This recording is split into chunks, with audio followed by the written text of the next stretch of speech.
A part, sobretot els primers minuts hem sortit bastant adormidots i ells fent poc ens han generat molt, no? I els gols d'ells són quasi calcats, en situacions molt fàcils, ens fan gols molt infantils i fins que no aconseguim arreglar això és impossible, no? guanyar un partit, i menys després de les ocasions que arribem a fallar.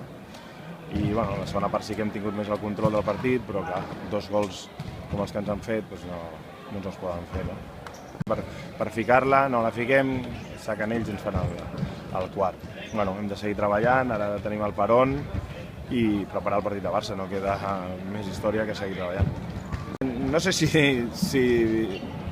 nota això, però és que nosaltres ja l'objectiu l'hem assolit de sobres, mantindrem el club un any més a segona divisió, ostres, sí que hi havia l'opció de lluitar per un play-off, vull dir que pressió, nosaltres no tenim cap pressió, no? El que passa és que hem deixat de jugar nosaltres, de creure en nosaltres, i al moment que tu no creus en les coses que fas, tens un problema i gros.